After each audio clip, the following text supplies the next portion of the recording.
اس کی اجازت کے بغیر ایک کاغذ کا رکا رکھنا بھی جائز نہیں، اس لیے کہ سامان اس کو دکھا چکا ہوں۔ مولانا مظفر حسین کاندھلی رحمۃ اللہ علیہ دلی سے واپس ہونے لگے۔ اس زمانے میں بیل گاڑیاں چلا کرتی تھی، تو حضرت بیل گاڑی میں بیٹھ گئے اور دوران گفتگو گاڑی چلانے والے سے معلوم ہوا کہ یہ گاڑی کسی رنڈی کی ہے، ایک کنجری کی ہے جس نے کرائے پہ کی گاڑی رکھی ہوئی ہے اور یہ ملازم ہے اس کا۔ تو مولانا نیچے اتر گئے، فرمانے لگے بھئی ذرا پیشاب کرنا ہے۔ اس کے بعد پیدل چل دیے کہ ذرا پاؤں کھولتا ہوں۔ 10 کوس کا سفر ہو گیا، وہ کہتا رہا مولانا بیٹھ جاؤ، انہوں نے کہا نہیں ساتھ ساتھ چلوں گا یوں ہی۔ جب 10 کوس کا سفر ہو گیا تو وہ گاڑی والا کہنے لگا مولانا میں سمجھ گیا ہوں، جب سے میں نے بتایا ہے کہ یہ ایک رنڈی کی گاڑی ہے اس وقت سے آپ اس میں سوار نہیں ہوئے، میرا خیال ہے کہ آپ اس میں سوار ہوں گے ہی نہیں۔ مولانا نے فرمایا ہاں بات تو یہی ہے۔ کہا حضرت مجھے واپس کیوں نہیں کر دیا؟ فرمایا بیٹھا اس لیے نہیں کہ گاڑی کنجری کی ہے، اور تجھے واپس اس لیے نہیں کیا کہ معاملے کے خلاف ہو جائے گا۔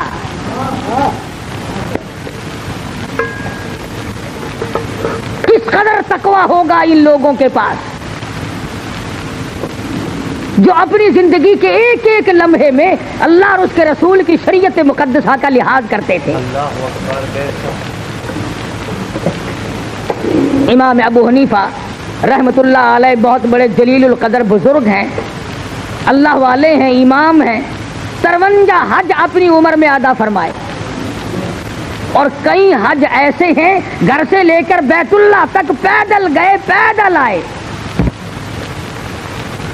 مگر تقوی کا یہ عالم ہے، بغداد شہر میں سخت دھوپ پڑ رہی ہے، ایک مکان ہے بہت بڑا، اس کی چھاؤں میں جانور بیٹھے ہیں، آدمی دھوپ میں آرام کر رہے ہیں اور حضرت والا دھوپ میں کھڑے ہیں۔ کوئی واقف آدمی آیا، کہنے لگا حضرت جی پسینے میں شرابور ہو، کپڑے بھیگ گئے، یہ بلا کی دھوپ پڑ رہی ہے، دوپہر کا وقت ہے، آپ یہاں سائے میں کھڑے ہو جائیں، آپ دھوپ میں کیوں کھڑے ہیں؟ سبحان اللہ، فرمانے لگے جس کے مکان کا یہ سایہ ہے، جس کے مکان کی یہ چھاؤں ہے، میں نے اس مکان والے سے قرض لینا ہے، ڈرتا ہوں اس کی کسی چیز سے فائدہ اٹھایا سود نہ ہو جائے۔ کتنا تقویٰ تھا ان حضرات کا۔ امام احمد بن حنبل رحمۃ اللہ علیہ بہت بڑے جلیل القدر ولی ہیں۔ خادم کو ایک اور بات میری یاد رکھنا، نفل پڑھنے سے بھی ولی نہیں بنتا، معاملات کے اندر ثابت قدمی ہو تب ولی بنتا ہے۔ میں اگر ساری رات نفل پڑھوں اور صبح اٹھ کر کے 100 روپے کسی سے ٹھگی کے مار لوں، میرے نفلوں کا کیا بنا؟ میں رات دن قرآن کریم کی تلاوت کروں اور صبح اٹھ کر کسی کا حق غصب کر لوں تو میری تلاوت کا کیا بنا؟ اصل بات معاملے کی ہے۔ امام احمد بن حنبل رحمۃ اللہ علیہ جیسا جلیل القدر آدمی، جس نے اللہ کی قرآن کے لیے 2 سال تک مسلسل درے کھائے، خادم کو بھیجا کہ بازار سے دال لے آ۔ وہ 1 پیسے کی ذرا سی دال لایا کرتا تھا۔ اس دن ایسا موقع بنا کہ جب لینے کے لیے کٹورا لے کر خادم دال لینے بازار میں آیا تو کئی دال بیچنے والے بیٹھے تھے۔ ایک نے کہا پیسے کا 1 چمچہ، دوسرے نے کہا پیسے کے 2 چمچے، تیسرے نے کہا پیسے کے 3 چمچے، چڑھتے چڑھتے 5 چمچوں پہ چلے گئے تو وہ کٹورا بھر کے لایا 1 پیسے کا۔ میرے جیسا ہوتا تو بسم اللہ پڑھ کے غصے لگاتا کہ اچھا وہ زیادہ مل گئی۔ تو امام احمد بن حنبل رحمۃ اللہ علیہ نے پوچھا کہ پیسہ تو 1 دیا تھا، یہ اتنی ساری دال کیسے آ گئی؟ خادم کہنے لگا حضرت مزے آ گئے، دال بیچنے والوں کا مقابلہ ہو گیا، اپنا کام بن گیا۔ ان کی ضد لگ گئی آپس میں، اس نے کہا 2 چمچے، اس نے کہا 3 چمچے، اس نے کہا 4 چمچے، میرا تو کٹورا بھر گیا۔ امام احمد بن حنبل رحمۃ اللہ علیہ فرمانے لگے یہ دال میرے کھانے کی نہیں، یہ کاروبار تو نہ ہوا، یہ سودا تو نہ ہوا، یہ تو چڑ بازی اور ضد بازی کا سودا ہے، یہ دال واپس کر کے آ۔ ضد میں آ کر اس نے خسارہ اٹھایا ہے، گھاٹا برداشت کیا دال بیچنے والے نے۔ ہم جیسا ولی نہ پہنچا۔ وہ دلی میں کسی نے آواز دی کہ آنا روٹی دال مفت، تو یوں ہاتھ کر کے کھڑا ہو گیا. انہوں نے کہا روٹی پلے رکھ, دال ہی پلا دے مجھے تو بس. مفت کی چیز کو بڑے تلاش کرتے پھرے ہم. اس نے کہا تھا روٹی کے ساتھ دال مفت ملے گی, کہ آنا روٹی دال مفت. انہوں نے کہا لاؤ دال ہی پلا دو بس. امام نے دال کو واپس کیا تو وہ خادم دال لے کے واپس گیا. کہنے لگا بھائی میرے بزرگ نے یہ دال واپس کر دی. واپس کے ضد باز کہنے لگے اگر واپس لے لی تو بازی ہار جاؤ گے. دکاندار آپس میں کہنے لگے بازی ہار جاؤ گے. انہوں نے لی نہیں. وہ پھر واپس آیا. اب تو چاہیے تھا نا کہ لا یار بیٹھ کے اپنا رگڑا چڑھاؤ, نہیں لی تو نہیں صحیح. مگر امام احمد بن حنبل رحمۃ اللہ علیہ فرمانے لگے مسجد کے دروازے پہ کھڑے ہو جاؤ اور یہ اعلان کرو ایک پیسہ احمد بن حنبل کا لگا. دکانداروں کی ضد بازی ہوئی, یہ دال ہے کسی نے لینی ہو تو لے جاؤ. علماء کرام نے لکھا ہے 2 دن 2 رات تک آواز لگاتا رہا, کوئی اس دال کے لینے والا نہ ملا. کیسے نیک لوگ ہوں گے, کتنا حلال کھاتے ہوں گے, ان کے پیٹ میں کتنے حلال کے لقمے جاتے ہوں گے کہ تھوڑے سے صبح والی چیز کے لینے والا بغداد شہر میں کوئی نہیں ملا.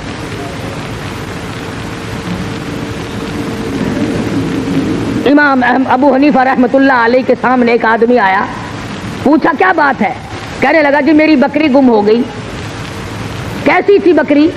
کہ جی بہت اچھے گوشت کی, فربار موٹی تھی. امام ابو حنیفہ رحمۃ اللہ علیہ نے معلوم کیا کہ بکری کی زیادہ سے زیادہ عمر کتنی ہوتی ہے. کسی نے بتلایا ماہر نے کہ 7 برس. امام ابو حنیفہ نے 7 برس تک بکری کا گوشت نہ کھایا, اس شبے میں کہ وہ بکری شاید آج کٹ گئی ہو, آج کٹ گئی ہو, آج کٹ گئی ہو. تقوی اور پرہیزگاری اس کا نام ہے. کپڑے کی تجارت کیا کرتے تھے امام صاحب. ایک تھان میں کوئی نقص تھا, ملازم نے پوری گٹھڑی کا سودا کر دیا. اب وہ چلی گئی. امام صاحب نے پوچھا کہ اس میں ایک تھان تھا, اس میں نقص تھا, تم نے وہ بتایا اسے؟ کہنے لگا جی میں تو بھول گیا بتلانا. فرمایا کہ اس گٹھڑی, وہ جو گٹھڑی ہے وہ تمام کے تمام کی رقم جتنی بھی ہے اب کیسے مختص کیا جائے کہ یہ پیسہ اس گھٹیا تھان کا ہے اور یہ پیسہ اچھے تھانوں کا ہے. فرمایا اعلان کرو ابو حنیفہ کے کپڑے کی گٹھڑی کی قیمت ہے, ایک تھان اس میں گھٹیا تھا, اس کے پیسے بھی بیچ میں ملے ہوئے ہیں. علماء نے لکھا ہے خادم کئی شہروں میں پھرا, اس گٹھڑی کی قیمت کو اللہ واسطے لینے والا کوئی نہ ملا. آج تو ہمیں سود کے پیسے لا دیں آپ, جزاک اللہ, لاؤ جی لاؤ جی لاؤ جی لاؤ جی.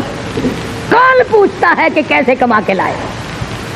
فرمایا الذین آمنوا وکانوا یتقون,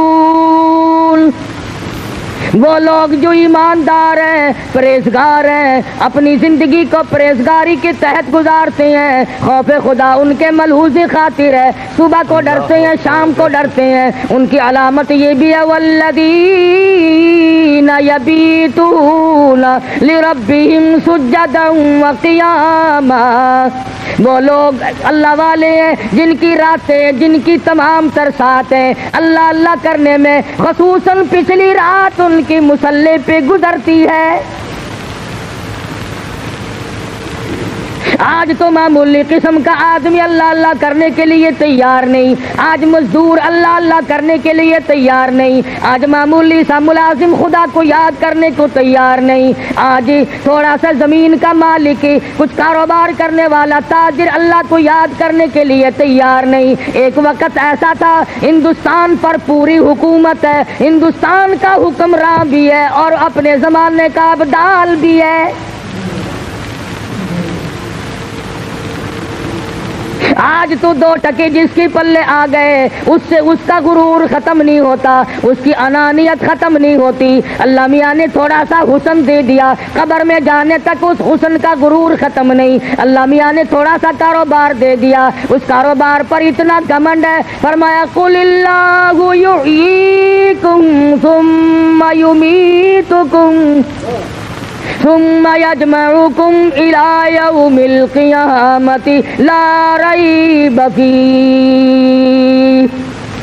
اور امیروں اور وزیروں اور سفیروں اور تاجروں اور ذمہ داروں اور پیروں اور بڑے بڑے مولویوں، میرا دربار بڑا مہنگا ہے، جب آؤ گے تو تم قل اللہ یحییکم، میں نے تمہیں زندگی دی، یہ نعمتیں میں نے عطا کی ہیں، ثم یمیتکم، میں تمہیں برباد کر دوں گا، ثم یجمعکم الی یوم القیامۃ لا ریب فیہ، پھر مجھے اپنی کبریائی کی قسم تم سب کو اپنے پاس کھڑا کر کے ایک ایک سانس کا حساب لوں گا۔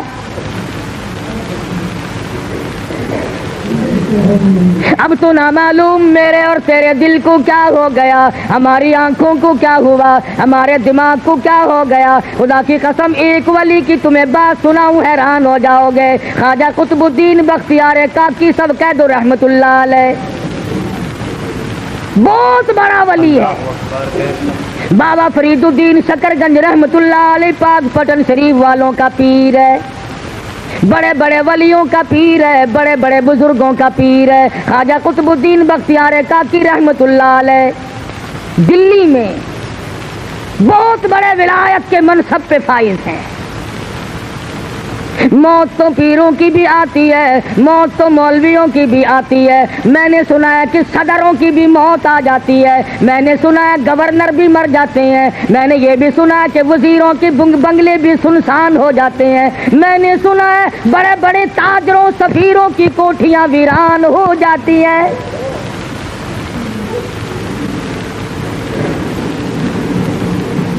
تھوڑی بہت ہی ملکیت کی تو کیا بات ہے، روئے زمین کے مالک چلے گئے، زمین اتنوں کو کھا گئی اور کبھی ڈکار نہ لی، اربوں خربوں انسان زمین میں کھپ گیا۔ خواجہ قطب الدین بختیار کاکی رحمت اللہ علیہ کا آخری وقت آیا، وصیت نامہ لکھا۔ ہمارے یہاں تو وصیت نامے اس قسم کے ہوتے ہیں، چھوٹی کوٹھی چھوٹی بیوی کی، بڑی کوٹھی بڑی بیگم کی، فلاں رقبہ فلاں لڑکے کا، فلاں کار فلاں کی، ہم تو یہی لکھیں گے نا، اور ہم نے کیا لکھنا ہے؟ اصل تو لکھنے کی نوبت ہی نہیں آتی، گول مول دھڑم کر کے موت آتی ہے، فرصت ہی نہیں لکھنے کی۔ اور لکھے گا تو وہ جس کو موت کا یقین ہو، جس کا یہ خیال ہو کہ میری موت آئے گی۔ میرا تیرا تو یہ خیال ہے کہ ہم نے مرنا ہی نہیں، جو زمین میں چلے گئے موت ان کو الاٹ تھی، ہم کیوں مرے؟ اللہ پاک فرماتے ہیں اور تم تو کیا ہو، تم سے بڑے بڑے آئے اور جب میں نے ان کو جھٹکا دیا کیوں نہ کر سکے؟ یہ چونکہ ولی تھے، وصیت نامہ لکھ دیا، میرا جنازہ، وہ جنازہ پڑھانے کی شرطیں لکھ ماری۔ پہلی شرط یہ ہے میری نماز جنازہ وہ آدمی پڑھائے، وہ آدمی میرا جنازہ پڑھا سکتا ہے جس میں 4 شرطیں پائی جائیں۔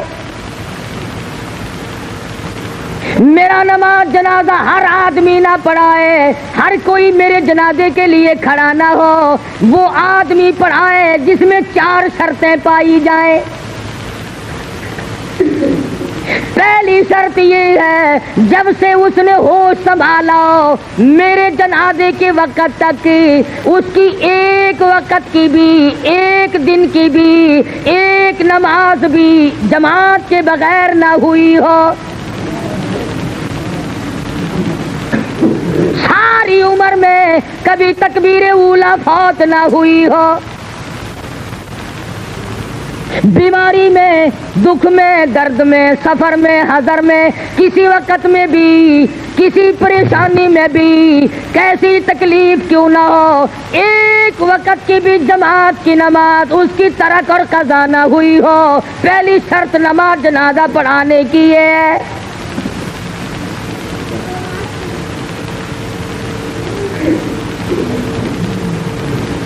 اس زمانے میں لوگ ایسے مل جایا کرتے تھے، امام ابو حنیفہ رحمۃ اللہ علیہ کے واقعات میں لکھا ہے 40 برس تک عشاء کے وضو سے فجر کی نماز پڑھی۔ ایسے لوگ علامہ ایوب سختانی رحمت اللہ علیہ کے واقعات میں لکھا ہے کہ ساری عمر میں ایک دن ایک رکعت نکلی اور وہ بھی ماں بڑی بیمار تھی، اس کو دوا پلانے میں دیر ہو گئی۔ ساری عمر رویا کرتے تھے کہ میری ایک رکعت قضا ہو گئی ساری عمر میں جماعت کی۔ ہمیں جماعت کی پرواہ بھی نہیں۔ علماء اکرام نے لکھا جماعت بہت بڑی شے۔ عبداللہ بن ام مکتوم رضی اللہ تعالیٰ عنہ مدینہ منورہ میں نابینا صحابی ہے، مدنی کریم صلی اللہ تعالیٰ علیہ وسلم کی خدمت عالیہ میں حاضر ہوا، عرض کرنے لگا یا رسول اللہ میرے ماں باپ آپ پہ قربان ہو جائیں، محتاج ہوں، معذور ہوں، مجبور ہوں، نابینا ہوں، ٹھوکریں لگتی ہیں، چکر بھی لگ جاتی ہے، نماز کے لیے آتا ہوں، اگر آپ اجازت دیں تو میں گھر میں نماز ادا کر لیا کروں۔ رحمت دو عالم صلی اللہ علیہ وسلم نے فرمایا ہاں تو مجبور ہے، گھر میں نماز ادا کر لیا کر۔ وہ ابھی پوچھ کر 10 قدم نہ گیا ہوگا کہ جبریل امین تشریف لائے۔ عرض کیا یا رسول اللہ آپ نے عبداللہ بن ام مکتوم کو گھر میں نماز پڑھنے کی اجازت دے دی، حالانکہ ایسے لوگوں کی وجہ سے دوسروں کی نماز قبول کی جاتی ہے۔ ایسوں کی وجہ سے تو دوسروں کی نماز مقبول ہوتی ہے، آپ نے اس کو گھر میں نماز کی اجازت کیوں دی؟ واپس بلایا اور فرمایا عبداللہ اذان سنتے ہو؟ جی ہاں یا رسول اللہ سنتا ہوں۔ فرمایا پھر تو مسجد میں آنا ہی پڑے گا۔